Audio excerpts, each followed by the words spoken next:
Assalamualaikum warahmatullahi wabarakatuh. Bertemu lagi dengan saya. Di pertemuan kali ini kita akan membahas mengenai konsep variasi bahasa. Selanjutnya kita membedakan ragam variasi berdasarkan sub-subnya. Jadi kita masih membagi ragam variasi tersebut dari berbagai sub ya. Pertama, ragam variasi berdasarkan penutur. Terdiri dari idiolek, dialek, kronolog atau dialek temporal, dan yang terakhir adalah sosiolek atau dialek sosial. Baik, kita bahas satu-satu ya. Yang pertama itu adalah idiolek. Idiolek sendiri adalah variasi bahasa yang sifatnya itu perorangan. Nah, konsep idiolek sendiri ini menyatakan bahwa setiap orang itu memiliki warna atau variasi bahasanya masing-masing. Nah, variasi idiolek ini sendiri itu sangat kental, sangat erat dengan warna suara. Jadi misalkan saya sudah mengenal baik Bu Cika, saya sudah mengenal baik bagaimana suaranya, bagaimana jika beliau berbicara. Nah, dari kejauhan ketika Bu Cika bersuara atau Bu Cika berteriak tanpa saya melihat beliau pun, nah saya sudah menyadari, oh itu suaranya Bu Cika gitu. Karena beliau memiliki warna dari warna atau suara yang khas dari suara beliau sendiri. Selanjutnya adalah dialek. Dialek sendiri merupakan variasi bahasa dari sekelompok penutur yang jumlahnya relatif, yang ada biasanya tuh berada di suatu wilayah atau tempat tertentu. Walaupun para penutur di suatu daerah ini memiliki idioleknya masing-masing, namun tetap perorangan itu tetap memiliki ciri khasnya masing-masing, karena setiap dialek daerah satu dengan daerah lain itu pasti memiliki perbedaan meskipun rumpun bahasa yang digunakan itu sama. Contohnya bahasa Jawa dialek Banyumas dengan bahasa Jawa dialek Surabaya atau Arean itu memiliki ciri yang tersendiri, memiliki ciri tersendiri meskipun tetap dalam satu rumpun, yaitu bahasa Jawa. Selanjutnya adalah kronolog atau dialek temporal. Kronolog sendiri atau dialek temporal itu merupakan variasi bahasa yang digunakan oleh kelompok sosial pada masa tertentu. Contohnya variasi bahasa pada tahun 30-an, pada tahun 45, 50. Nah, contohnya bagaimana? Contohnya itu ada di tahun sekitar 1947, itu ada penggunaan diftong OE yang hadir di ejaan Suwandi.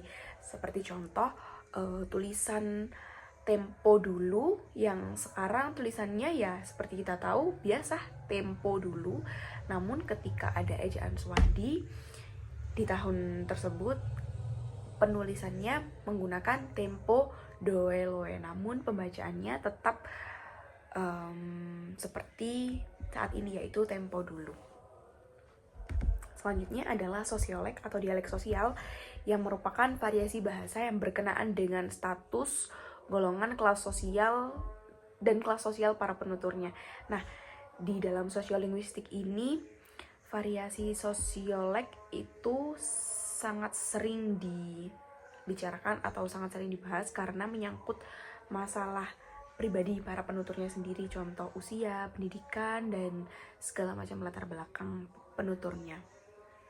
Seperti pekerjaan, jenis kelamin, tingkat kebangsawanan pun bisa.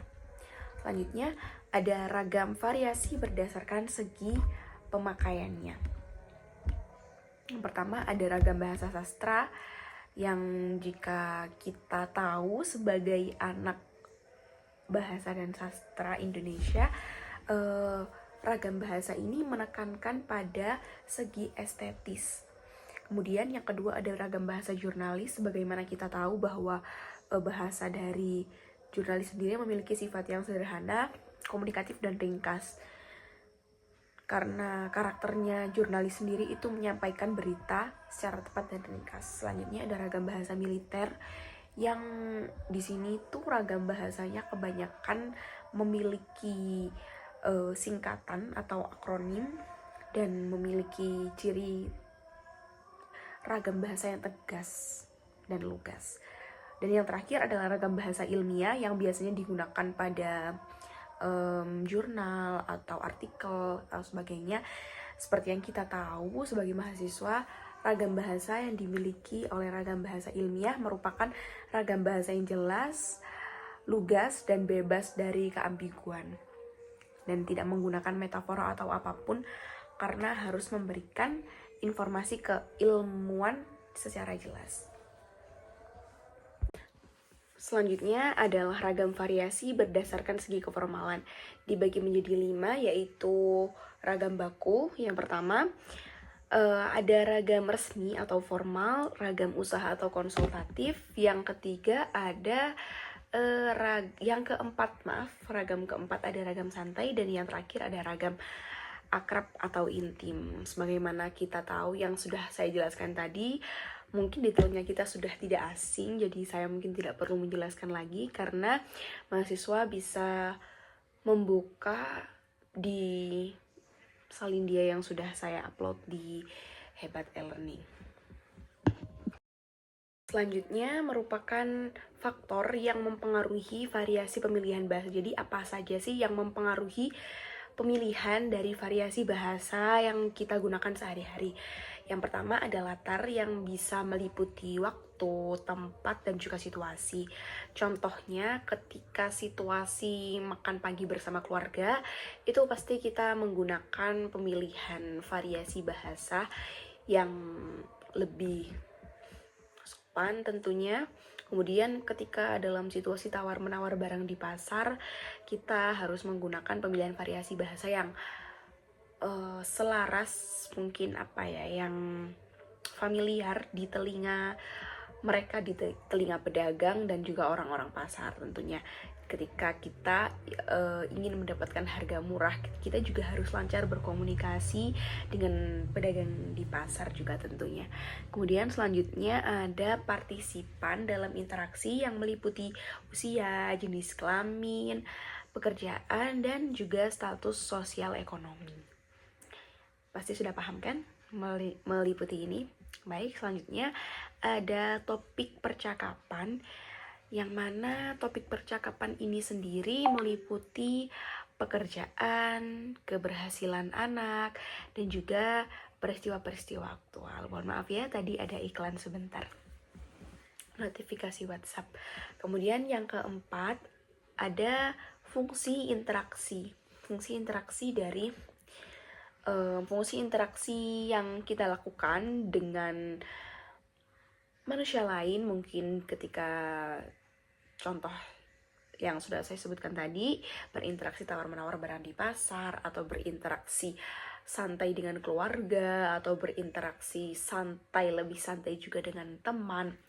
Itu meliputi apa sih informasi yang kita sampaikan, apa sih pembicaraan yang ingin kita salurkan agar lawan bicara kita itu paham, mengerti, dan juga tahu apa maksud yang kita sampaikan kepada mereka. Contohnya,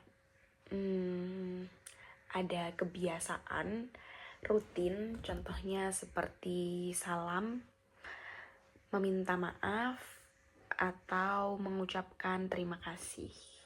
Itu contoh-contohnya. Nah, mungkin sampai di sini pertemuan kita mengenai variasi bahasa serta ragam dan juga faktor yang mempengaruhi variasi pemilihan bahasa. Mungkin pertemuan selanjutnya akan disampaikan oleh Bu Cika. Saya pamit sampai sini terlebih dahulu. Wassalamualaikum warahmatullahi wabarakatuh.